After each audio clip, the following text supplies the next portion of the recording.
Hello बच्चों, इस video में करेंगे हम conceptual part of linear equation in two variable, जो कि एग्जाम पॉइंट ऑफ व्यू से बहुत ज्यादा इंपॉर्टेंट है। तो शुरू करते हैं linear equation in two variable. Last तक देखेंगे तो आपको वीडियो में बहुत बेनिफिट मिलेगा। तो सबसे पहले linear equation in two variable क्या होता है, सबसे पहले हम उसकी जनरल फॉर्म देख लेते हैं। ये है ax plus B Y plus C is equal to 0। ये होता है linear equation in two variable. कैसे? देखो x और y मैंने दो वेरिएबल लिए हैं, x और y है मेरे वेरिएबल, ठीक है, और a b c क्या है मेरे कांस्टेंट। तो मेरे पास दो वेरिएबल है, तो इसलिए ये इक्वेशन टू वेरिएबल है, ठीक है। लीनियर क्यों बोलते हैं? क्योंकि वेरिएबल की मैक्सिमम पावर कितनी है? 1 है मेरे पास, ठीक है। तो अब हम ये देखेंगे कि जो ये linear equation in two variable होती है, अगर ये सिंगल इक्वेशन है तो इसके इन्फिनिटी मैनी सॉल्यूशन होते हैं, क्योंकि इस इक्वेशन का जो ग्राफ आता है ना, वो एक लाइन आता है, और लाइन के ऊपर जितने भी पॉइंट्स होंगे वो इस लीनियर इक्वेशन के सॉल्यूशन होंगे। ये आपने 9th में भी पढ़ रखा है, इसके इन्फिनिटी सॉल्यूशन होते हैं अगर ये सिंगल रहती है। लेकिन 10th के सिलेबस में क्या है? Pair of linear equation. क्या है? पेयर ऑफ लीनियर इक्वेशन, यानी यहाँ पे हमारी दो इक्वेशंस होंगी, पेयर में होंगी, तो उन्हीं के सॉल्यूशन की बात करेंगे, उन्हीं की नेचर की बात करेंगे। तो पेयर का मतलब है दो इक्वेशन। तो मैं दो इक्वेशन ले लेता हूं, a1x plus b1y plus c1 is equal to 0, ठीक है। सेकेंड इक्वेशन हो जाएगी मेरी a2x plus b2y plus c2 is equal to 0। तो ये पेयर ऑफ लीनियर इक्वेशन है। अब देखो इसमें क्या होता है कि ये दोनों इक्वेशन का अगर मेरे को सॉल्यूशन चाहिए तो ऐसा पॉइंट होगा जो दोनों इक्वेशन को सेटिस्फाई करे। ऐसा पॉइंट हमें ढूंढना है पेयर ऑफ लीनियर इक्वेशन में कि जो दोनों इक्वेशन को सेटिस्फाई करे। तो देखो इनके जो कोफिशिएंट होते हैं इनकी वैल्यू के बेस्ड पे, तो पेयर ऑफ लीनियर इक्वेशन मेरी तीन तरह से आ सकती है। वो तीनों ग्राफ में यहाँ पे बताऊंगा और बारी बारी से डिस्कस करूंगा कि इनकी नेचर क्या है, और यही हमारा कॉन्सेप्चुअल पार्ट है। फर्स्ट आ सकता है कि ये दोनों लीनियर इक्वेशन किसी एक पॉइंट पे कट करें, यानी इंटरसेक्टिंग हो, ठीक है। y डैश ये हमारी एक्सिस है और ये मेरी दो लीनियर इक्वेशन है, ठीक है। दूसरा ग्राफ मेरा हो सकता है कि ये जो लीनियर इक्वेशन है ये एक दूसरे को कट ना करें, यानी ये एक दूसरे से पैरेलल आ जाए, ठीक है। तो ये मेरी पैरेलल लाइन है, x डैश और y डैश। दूसरा ये आ सकता है। और तीसरा ग्राफ बच्चों मेरा आ सकता है कि ये दोनों लाइन एग्जैक्टली सेम हो, यानी एक के ऊपर एक लाइन हो, यानी ओवरलैप करे, यानी इस तरीके से, यानी दो line, one line overlap by the other line, ठीक है। तो ये हमारे तीन तरह से आ सकता है। और ये जो तीनों तरह से लीनियर इक्वेशन है ये a1 a2 b1 b2 और c1 c2 की नेचर पे डिपेंड करते हैं। तो जब हमें सॉल्यूशन मिल जाता है तो उस टाइप की इक्वेशन को बोलते हैं कंसिस्टेंट, और जब सॉल्यूशन नहीं मिलता है तो उन इक्वेशंस को बोलते हैं इनकंसिस्टेंट। तो सॉल्यूशन एक मिले या एक से ज्यादा मिले हम उस केस को कंसिस्टेंट बोलेंगे, और सॉल्यूशन नहीं मिलेगा तो इनकंसिस्टेंट। तो अगर मैं इन दोनों लाइन को देखूं, इंटरसेक्टिंग लाइन को, ये लाइन है मेरी a1x plus b1y plus c1 is equal to 0, और ये वाली लाइन है मेरी a2x plus b2y plus c2 is equal to 0। ऐसे ही वो लाइन है मेरी दो लाइन, ठीक है। अब देखो ये एक पॉइंट पे कट करनी है, तो यानी ये जो सिंगल पॉइंट है ये पॉइंट ऐसा है जो इस लाइन को भी सेटिस्फाइड करता है, यानी इस लाइन के ऊपर भी होगा, और ये पॉइंट इस लाइन के ऊपर भी होगा, यानी इसको भी सेटिस्फाइड करेगा। तो ऐसा एक ही पॉइंट है, इसलिए इस कंडीशन में एक ही सॉल्यूशन मिलेगा। लेकिन हमें सॉल्यूशन तो मिल गया, तो यानी ये कंसिस्टेंट हो जाएगा। तो इसका केस क्या है? तो ये ध्यान रखेंगे, ये केस जब बनता है जब हमारी लाइन का स्लोप अलग हो, यानी वो अलग अलग एंगल पे जा रही हो। तो स्लोप जो होता है बेसिकली एक्स एक्सिस से एंगल होता है लाइन का एंटी क्लॉकवाइज। तो देखो अगर मैं इस वाली लाइन का स्लोप फाइंड करूं तो वो ये एंगल हो जाएगा, और इस वाली लाइन का करूं तो ये हो जाएगा। दोनों अलग अलग है, और जब भी दोनों लाइन का स्लोप अलग होगा वो कट जरूर करेंगे और एक ही पॉइंट पे करेंगे, और वो कंडीशन होती है a1 upon a2 is not equal to b1 upon b2। यानी अगर ये रेशो हमारा जो वेरिएबल के कोफिशिएंट है, वेरिएबल क्या है x और y, इनके कोफिशिएंट्स का रेशो अगर इक्वल नहीं होता है तो वो हमेशा इंटरसेक्टिंग लाइन होगी। कैसी लाइन मिलेंगी हमें? Intersecting line. ध्यान से आपको समझना है, इंटरसेक्टिंग लाइंस। बट वो आपको इंटरसेक्टिंग लाइंस लिख के क्वेश्चन नहीं देगा। इंटरसेक्टिंग लाइन आएंगी तो कैसा सॉल्यूशन हमें मिलेगा? Unique solution. कैसा मिलेगा? यूनिक सॉल्यूशन, या इसको सिंगल सॉल्यूशन भी हम बोलते हैं। तो ये मेरा फर्स्ट केस है। ये मेरी फर्स्ट कंडीशन है। तीनों कंडीशन हम करने वाले हैं, आपको बस यही कंडीशन लिखनी है विद दिस इंटरसेक्टिंग लाइंस और यूनिक सॉल्यूशन। और ये ग्राफ भी पेपर में ऐसी लाइंस देके कई बार पूछा हुआ है, तो आपको ग्राफ की नेचर भी समझ लेनी है। अगर लाइन एक जगह कट करेंगी तो यूनिक सॉल्यूशन होगा, इंटरसेक्टिंग लाइंस होगा। सेकंड केस डिस्कस करते हैं, सेकंड और थर्ड केस। अब देखो सेकंड केस में ये दोनों लाइन पैरेलल है। क्यों? ये दोनों लाइन कैसी है बच्चों? पैरेलल है। जब ये पैरेलल है तो ये कहीं पे भी मीट नहीं करेंगी, यानी इंटरसेक्ट नहीं करेंगी, तो इसका मतलब एक भी सॉल्यूशन नहीं मिलेगा हमें। ठीक है, अब आ जाती है थर्ड लाइन। और थर्ड लाइन क्या है? ये एक दूसरे को ओवरलैप कर रही है, यानी हर एक पॉइंट पे सॉल्यूशन है हमारा। क्योंकि ये वाला पॉइंट अगर इस वाली लाइन पे, छोटी वाली पे, तो ये बड़ी पे भी है। ये वाला पॉइंट यानी सारे पॉइंट दोनों लाइन पे लाई करेंगे, तो ये वाला केस हो जाएगा हमारा इन्फिनिटी मैनी सॉल्यूशन। तो इसको भी मैं यहीं पे सॉल्व कर दे रहा हूं, तो ये दो केस हमारे कंसिस्टेंट के हो जाएंगे। तो ये कंडीशन जब होती है, देखो लाइन एग्जैक्टली सेम है, बिल्कुल एंगल भी सेम है, यानी एक दूसरे के ऊपर आ रही है, तो ये कंडीशन होती है कि A1 अपॉन A2 तो इक्वल होगा ही होगा B1 अपॉन B2 के। ठीक है, लेकिन C1 अपॉन C2 भी इक्वल होगा। तो ऐसे में ये क्या हो जाती है? Overlapping lines. क्या हो जाएंगी? Overlapping lines. और इसको मैं पहचानने का आपको मेथड बता देता हूं कि A1 B1 C1, यानी ये वाली जो फर्स्ट इक्वेशन दी होगी, सेकंड इक्वेशन कैसे मिलेगी? पूरी इक्वेशन में किसी ना किसी से मल्टीप्लिकेशन कर रखा होगा, पूरी इक्वेशन सेम नंबर से मल्टीप्लाई हो रही होगी, तो ये ओवरलैपिंग लाइंस होंगे, यानी इन्फिनिटी मैनी सॉल्यूशन। कितने सॉल्यूशन मिलेंगे? Infinite night solution. तो ये मेरी दो जो कंडीशन मैंने अभी आपको बताई है, ये है मेरी कंसिस्टेंट के लिए। ये किसके लिए?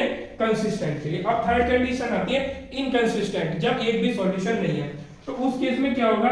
A1 upon A2 is equal to B1 upon B2, यानी हमारा ये A1 अपॉन A2 स्लोप तो सेम होगा ही होगा, एंगल तो सेम होगा, लेकिन जो कांस्टेंट है वो डिफरेंट होगा, जिसकी वजह से लाइन अलग अलग हो जाएगी। तो not equal to C1 upon C2, यानी ये इक्वल नहीं होगा। इस केस में मुझे क्या मिलेंगी? Parallel line. क्या मिलेंगी? Parallel lines. ठीक है, और इस केस में क्या मिलेगा बच्चों? नो सॉल्यूशन, यानी इसमें कोई भी सॉल्यूशन नहीं मिलेगा। तो इन कंडीशन के बेस पे मैं कुछ क्वेश्चन लेके अभी आपको सॉल्व करके दिखाऊंगा। बाकी आपको एक चीज का ध्यान रखना है, ये ग्राफ बहुत जरूरी है। कई बार एग्जाम में मैंने प्रीवियस ईयर के पेपर देखे हैं, उसने ये ग्राफ इस तरह से दिए हुए और पूछ रहा है कि इन्फिनिटी मैनी सॉल्यूशन होंगे, वन सॉल्यूशन होगा या नो सॉल्यूशन होगा। तो आपको ध्यान रखना है इंटरसेक्टिंग लाइन के केस में जो हमारे A1 upon A2 not equal to B1 upon B2 होगा, और इंटरसेक्टिंग लाइन के केस में केवल एक सॉल्यूशन होगा, यानी यूनिक सॉल्यूशन। और जब तीनों का रेशियो इक्वल होगा, A1 upon A2 is equal to B1 upon B2 is equal to C1 upon C2, इस केस में क्या होगा? ओवरलैपिंग लाइन, यानी हर एक पॉइंट पे सॉल्यूशन मिलेगा। Infinity many solution, infinite solution बोलो या इन्फिनिटी मैनी सॉल्यूशन बोलो, एक ही बात है। और मैं एक चीज इसमें यहाँ पे लिख देता हूँ, ये वाले दोनों केस जो है, इन वाले दोनों केस को बोलते हैं कंसिस्टेंट। क्या बोलते हैं? Consistent linear equation. और ये वाला जो केस है जिसमें नो सॉल्यूशन है, इसको बोलते हैं inconsistent pair of linear equation. Inconsistent pair, ये कैसी लीनियर इक्वेशन का पेयर है? इनकंसिस्टेंट। ठीक है, तो ध्यान रखना है जब पैरेलल लाइन होंगी तो इनकंसिस्टेंट होंगी। उस केस में A1 upon A2 is equal to B1 upon B2 is not equal to C1 upon C2। अब इस पे एक दो क्वेश्चन हम कर लेते हैं। अब चलते हैं अपने हम फर्स्ट क्वेश्चन पे। तो क्या दिया हुआ है बच्चों? Linear equation 2x plus 3y is equal to 7 and 2ax plus a plus by is equal to 28 have infinity number of solutions. तो बच्चों कौन सी कंडीशन दी हुई है? Infinity number of solutions. जल्दी से कॉपी में देख के बताओ मैंने क्या कंडीशन लिखवाई थी। इतने मैं इक्वेशन को स्टैंडर्ड फॉर्म में लिख के A1 B1 C1 और A2 B2 C2 फाइंड करता हूं। आप इतने कंडीशन चेक करो क्या लिखवाई थी। तो ये हो जाएगा 2x plus 3y minus 7 is equal to 0, और दूसरी इक्वेशन हो जाएगी हमारी 2ax plus a plus b y minus 28 is equal to 0। मैंने पहले स्टैंडर्ड फॉर्म में लिखा, अब कंपेयर करेंगे a1x plus b1y plus c1 is equal to 0। इसको कंपेयर करेंगे a2x plus b2y plus C2 is equal to 0। बच्चों जो x का कोफिशिएंट होता है वो A1 होता है, तो ऊपर x का कोफिशिएंट कितना है 2, तो यानी A1 आ गया 2। ऐसे B1 y का कोफिशिएंट होता है, B1 हो गया 3 और C1 कितना हो गया मेरा -7। यहां से कंपेयर करेंगे तो A2 कितना हो जाएगा मेरा 2A और B2 कितना हो जाएगा मेरा A प्लस B और C2 कितना हो जाएगा मेरा -28। क्लियर है? अब देखो इन्फिनिटी मैनी सॉल्यूशन के लिए कंडीशन होती है कि तीनों कोफिशिएंट्स का रेशियो इक्वल होता है, A1/A2 is equal to B1/B2 is equal to C1/C2। आप यहाँ पे लिख सकते हो वी नो दैट और फिर लिख सकते हो फॉर इन्फिनिटी मैनी सॉल्यूशन। जल्दी से सबकी वैल्यू रख दो। A1 है हमारा 2, A2 है हमारा 2A is equal to B1 है हमारा 3 और B2 है हमारा A प्लस B और C1 है हमारा -7 और C2 है -28। बोर्ड में प्रीवियस ईयर के क्वेश्चन पेपर में आया हुआ है, इसलिए मैं कर रहा हूं, ध्यान से देखना है। 7 1 7 7 4 28। तो क्या आया बच्चों 1/A is equal to 3/A plus B, ठीक है, इज इक्वल टू यहाँ पे आया बच्चों 1/4। अब देखो इन दोनों को एक साथ ले लूंगा तो मेरे पास कितना आ जाएगा A आ जाएगा। जल्दी से इन दोनों को साथ लेते हैं जिससे मेरे पास A आ जाएगा। 1/A इज इक्वल टू हो जाएगा 1/4। क्रॉस मल्टीप्लाई कर दो या दोनों को रेसिप्रोकल कर दो, एक ही बात है। A की वैल्यू बच्चों 4 आ गई है और उसने A और B पूछा है। अब A आ गया, इन दोनों को साथ में ले लेंगे तो हमारा B आ जाएगा। जल्दी से लेते हैं हम साथ में 3/A plus B is equal to है 1/4। क्रॉस मल्टीप्लाई करेंगे तो बच्चों A plus B is equal to 12, ठीक है। A की वैल्यू मैंने 4 फाइंड करी है, यहाँ पे पुट कर दो plus B is equal to 12, ठीक है। 4 उधर जाके माइनस में हो जाएगा। B इज इक्वल टू कितना आ जाएगा बच्चों 8। B की वैल्यू 8 आई है। अच्छा B के लिए मैंने ये वाले दोनों रिलेशन लिए, आप B निकालने के लिए इसको भी ले सकते हो, मैं इससे भी करके दिखा देता हूं। अगर हम इन दोनों को ले लेंगे तो बच्चों क्या आएगा 1/A is equal to 3/A plus B। इनको साथ ले लेंगे तो भी आ जाएगा। क्रॉस मल्टीप्लाई करो A plus B is equal to 3A, तो B इज इक्वल टू कितना होगा, ये A उधर जाके माइनस हो जाएगा, 3A माइनस A 2A, तो B is equal to 2 into A मैंने कितना निकाला था बच्चों 4, A कितना निकाला है 4, यहाँ पे वैल्यू पुट कर देंगे तो B इज इक्वल टू कितना आ जाएगा 8, तो तब भी B मेरा 8 आया है। किसी भी रिलेशन से हम निकाल सकते हैं। तो ये कंडीशन जो है हमारी कंसिस्टेंसी की, अगर हमें कंडीशन नहीं पता होगी इन्फिनिटी मैनी सॉल्यूशन में क्या कंडीशन होती है तो हम क्वेश्चन नहीं कर सकते। चलते हैं अपने नेक्स्ट क्वेश्चन पे। अब चलते हैं अपने नेक्स्ट क्वेश्चन पे। तो ये क्या कह रहा है, find the value of k for which the pair of linear equations this and this have no solution. तो आप नो सॉल्यूशन की कंडीशन जल्दी से देखिए। इतने में A1 B1 C1 और A2 B2 C2 फाइंड करता हूं स्टैंडर्ड फॉर्म में करके। तो देखो इस k-2 को मैं इधर ले आता हूं तो ये माइनस का हो जाएगा और इसको मैं ब्रैकेट में रख लेता हूं इज इक्वल टू 0 लगा लेता हूं, ठीक है। ऐसे ही इस वाले k को मैं इधर लेके आ जाऊंगा तो माइनस का हो जाएगा इज इक्वल टू 0 लगा लेता हूं, ठीक है। इनका कंपैरिजन स्टैंडर्ड वाली इक्वेशन से कर देते हैं। A1x plus B1y plus C1 is equal to 0। इसका कंपैरिजन कर देते हैं A2x plus B2y plus C2 is equal to 0। Compare करके लिख लेते हैं। A1 जो है वो है हमारा k, B1 है हमारा 3 और C1 है मेरा -k-2। क्लियर है? और A2 है मेरा 12, B2 है मेरा k और C2 है मेरा -k, ठीक है। अब जरा नो सॉल्यूशन के लिए कंडीशन कौन सी होती है, जब लाइन पैरेलल है। पैरेलल के लिए कंडीशन है A1/A2 is equal to B1/B2, यानी स्लोप तो बराबर होगा लेकिन लाइन अलग अलग होंगी, C1/C2 इसलिए इज इक्वल टू नहीं है। जल्दी से वैल्यू रख देते हैं। A1 की वैल्यू है k, A2 की वैल्यू है 12 इज इक्वल टू B1 की वैल्यू है 3 और B2 की वैल्यू है k is not equal to C1 की वैल्यू है -k-2 और C2 की वैल्यू है मेरे पास -k, तो माइनस से माइनस ये कैंसिल हो गया। अब देखो क्या है कि पहले दोनों रिलेशन से मेरे पास k की वैल्यू आ सकती है, तो क्रॉस मल्टीप्लाई कर देंगे k² इज इक्वल टू कितना हो जाएगा 12 3 जा 36, ठीक है। तो अब हम यहां से क्या करेंगे, k की वैल्यू अगर मैं निकालूं डायरेक्ट अंडर रूट इसको अप्लाई करके, तो ध्यान रखना किसी का भी जो अंडर रूट होता है वो हमारा प्लस माइनस में आता है, तो प्लस माइनस 6 वैल्यू आ गई k की, यानी k की यहाँ पे हमारे पास दो वैल्यू आई है, k इज इक्वल टू 6 और -6, ठीक है। अब कुछ बच्चे यहीं पे छोड़ देते हैं, लेकिन कुछ क्वेश्चन में तो ये ठीक बैठ जाता है, लेकिन कुछ में ये आंसर ठीक नहीं होता, हमें थर्ड वाले से चेक करना पड़ता है। तो मेरे पास k की दो वैल्यू आई है फर्स्ट रिलेशन से 6 और -6। अब हमें ये चेक करना है कि ये इक्वल नहीं होने चाहिए k की वैल्यू पे, यानी इसके इक्वल भी नहीं होने चाहिए। तो हम चेक करके देखते हैं कि ये इज इक्वल टू है कि नहीं है। अब जरा यहाँ पे k की वैल्यू रखो तो ये हो जाएगा 3/k। k की वैल्यू पहले मैं ले रहा हूँ +6, तो +6 ली और यहाँ पे वैल्यू रखो, ये हो गया 6 - 2/6। तो ये कितना आ रहा है बच्चों, 3/6 कितना होता है 1/2 इज इक्वल टू, ये कितना आ रहा है 4/6। 4/6 का मतलब होता है 2 2 जा 4 और 2 3 जा 6। तो देखो ये इक्वल नहीं आया है, इसलिए k is equal to 6 valid है। k इज इक्वल टू 6 क्या है, वैलिड है। अब हम -6 को चेक करते हैं, तो इस वाले रिलेशन में -6 लिख के देखते हैं। तो -6 जब हम रखेंगे तो 3/-6 इज इक्वल टू, k की जगह रखेंगे -6 - 2/k की जगह रख देंगे -6। जल्दी से सॉल्व करते हैं, आएगा -1/2 और चेक करके देखते हैं इसको, -8/-6, माइनस से माइनस कैंसिल हो गया तो ये आएगा 2 4 जा 8 और 2 3 जा 6।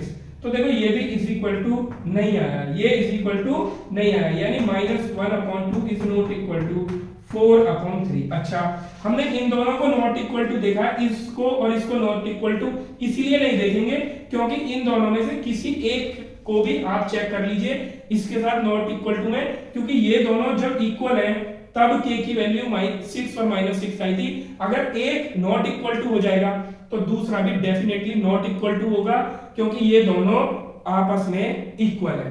तो इसलिए दोनों कंडीशन हमारी फुलफिल कर रही है, यानी जो k की वैल्यू हमें मिली थी 6 और -6, उस पे नॉट इज इक्वल टू वाली कंडीशन फुलफिल हो रही है, इसलिए k की वैल्यू जो होगी वो 6 और -6 होगी। अब चलते हैं अपने नेक्स्ट क्वेश्चन पे। Find the value of k for which the system of equations, first equation and second equation have infinity many solutions. यानी हमें वो कंडीशन, यानी वो k की वैल्यू फाइंड करनी है जिसपे ये इक्वेशन इन्फिनिटी मेनी सॉल्यूशंस हो जाए। तो सबसे पहले इसे स्टैंडर्ड फॉर्म से कंपेयर करते हैं। मैं इसको इरेज करके लेफ्ट हैंड साइड ले आता हूं, तो ये माइनस का हो जाएगा इज इक्वल टू 0। ऐसे 3 को ले आता हूं is equal to 0। Standard form से कंपेयर करेंगे तो a1x plus b1y plus c1 is equal to 0। इसको कंपेयर करेंगे a2x plus b2y plus c2 is equal to 0। इस स्टेप को प्रॉपर करेंगे तो मिस्टेक होने के चांस कम रहते हैं, और अगर डायरेक्ट आप अप्लाई करेंगे तो मिस्टेक हो सकती है। c1 इज इक्वल टू -2, इसीलिए मैं हर स्टेप में स्टैंडर्ड फॉर्म जरूर लिखता हूं। a2 is equal to 6, b2 is equal to -2 और c2 is equal to -3। Infinity many solution के लिए आप जानते हैं कि तीनों का रेशियो इक्वल होना चाहिए, यानी एग्जैक्टली सेम लाइन होनी चाहिए, is equal to b1/b2 is equal to c1/c2। तो a1 कितना है मेरा k, a2 कितना है वैल्यू रख दो जल्दी से 6 इज इक्वल टू, b1 कितना है मेरा, b1 है मेरा -y, b1 है मेरा -1, सॉरी y कहां से लिख दिया, y का कोफिशिएंट होता है तो b1 है मेरा -1। यहाँ पे क्या आएगा बच्चों -1, y तो आ ही नहीं सकता, कांस्टेंट का खेल है सब, तो -y आएगा। और b2 कितना है मेरा -2 इज इक्वल टू c1/c2, यानी -2/c2 कितना है -3। माइनस से माइनस कैंसिल हो गया। अब देखो k की वैल्यू निकालेंगे, यहाँ माइनस से माइनस कैंसिल, पहले रिलेशन से k की वैल्यू आ जाएगी, यानी 2k इज इक्वल टू 6 बन जा 6, तो k इज इक्वल टू बच्चों कितना आ जाएगा 3। तो बहुत सारे बच्चे ना k की वैल्यू 3 निकाल के छोड़ देते हैं, जबकि मैंने कहा ये जो तीसरा वाला रिलेशन है ये बहुत इंपॉर्टेंट है। लास्ट क्वेश्चन में भी मैंने बताया था, लास्ट क्वेश्चन में सेटिस्फाइड कर गया था, यानी उसमें नॉट इक्वल टू की हमें जरूरत थी, और जब मैं k की वैल्यू 6 और -6 इस रिलेशन में रख रहा था तो वो नॉट इक्वल टू ही आ रहा था। अब हमें चेक करना है कि ये इज इक्वल टू आएगा या नहीं आएगा। अब ये देखो, ये वाली जो कंडीशन है ये लिखी हुई है 1/2 इज इक्वल टू 2/3। क्या लिखी हुई है, 1/2 इज इक्वल टू 2/3, और यहाँ पे k है नहीं तो k तो मैं रख ही नहीं सकता, यानी ये वाली जो कंडीशन है ये इक्वल आनी चाहिए, लेकिन इसमें कैसी है बच्चों, नॉट इज इक्वल टू। तो यानी k की वैल्यू आप कुछ भी पुट कर लो वो इन्फिनिटी मैनी सॉल्यूशन हो ही नहीं सकता, क्योंकि ये वाली वैल्यू हमारी इक्वल होना जरूरी है। तो ये तो उसने डायरेक्टली भी आपको दे दिया कि पहले से ही उसने इक्वल दे दी हमें वैल्यू, और जबकि ये हमारी क्या होनी चाहिए, ये इक्वल नहीं दी है वैल्यू, और उसने क्या दिया हमें, ये नॉट इक्वल टू दी हुई है, जबकि इक्वल होनी चाहिए अगर इन्फिनिटी मैनी सॉल्यूशन चाहिए। अगर यहाँ पे कुछ k के फैक्टर रख देता है वो, तो आपको फर्स्ट रिलेशन से k की वैल्यू निकाल के आपको चेक करना है। अगर इंफिनिटी मैनी सॉल्यूशन है तो आपको इन दोनों को चेक करना है, इक्वल आना चाहिए, और अगर नो सॉल्यूशन है तो ये वाला रिलेशन नॉट इक्वल टू आना चाहिए। तो इसलिए ऐसा नहीं है कि आप पहली कंडीशन से आंसर निकालें और उसी को अपना फाइनल आंसर बना लें, क्वेश्चन गलत हो जाएगा। ये सेकंड वाला रिलेशन भी आपको चेक करना पड़ेगा। अब चलते हैं अपने नेक्स्ट क्वेश्चन पे। क्या कह रहा है, find the values of k for which the system of equation this and this has a unique solution. तो यूनिक सॉल्यूशन का हमने एक भी क्वेश्चन नहीं किया था, तो ये मैंने इसलिए लिया है कि यूनिक सॉल्यूशन में आंसर कैसे देते हैं। तो सबसे पहले इसको स्टैंडर्ड फॉर्म में कर लेता हूं, इसलिए आप यूनिक सॉल्यूशन की कंडीशन देखो क्या होती है। मैंने इसको लेफ्ट साइड ट्रांसपोजिशन करके माइनस में कर लिया। ऐसे ही 10 को अगर मैं लेफ्ट साइड कर लूं तो ये भी माइनस का हो गया, is equal to 0। Standard form से कंपेयर करेंगे, a1x plus b1y plus c1 is equal to 0। यहाँ कंपेयर करेंगे a2x plus b2y plus c2 is equal to 0। Compare करेंगे तो a1 कितना आएगा मेरा k, और b1 कितना आएगा मेरा 2, और c1 कितना आएगा -3। यहाँ कंपेयर करेंगे a2 is equal to 3, b2 is equal to 6, और c2 इज इक्वल टू -10। ये हमने कंपेयर कर लिया। अब इसके बाद यूनिक सॉल्यूशन की कंडीशन होती है a1 upon a2 is not equal to b1 upon b2। उसमें c1 अपॉन c2 का कोई रोल नहीं होता। स्लोप एलिमेंट्स का रेशियो अगर डिफरेंट हो जाता है तो इंटरसेक्टिंग लाइन हो जाती है, यानी एक ही पॉइंट पे कट करती है। तो स्लोप एलिमेंट हमारे हैं, जल्दी से वैल्यू रख देते हैं। k अपॉन a2 कितना है हमारा 3 is not equal to b1 कितना है हमारा 2, और b2 कितना है हमारा 6। तो 3 को इधर ट्रांसपोजिशन कर देंगे तो k is not equal to 6 upon 6, यानी यहां से हमें पता चला है k should not be equal to 1, यानी k की वैल्यू 1 नहीं होनी चाहिए। लेकिन उसने तो पूछा है कि k की वैल्यू क्या होनी चाहिए, तो इसीलिए मैंने क्वेश्चन लिखा है। तो k की वैल्यू क्या होगी, ऑल द रियल वैल्यूज, ऐसे आंसर देंगे इसका, अदर देन 1, यानी 1 से अलग हटा के, यानी 1 को छोड़ के कोई भी वैल्यू k की हो सकती है। k is not equal to 1 का मतलब है कि 1 को छोड़ के k की सारी रियल वैल्यूज हो सकती हैं।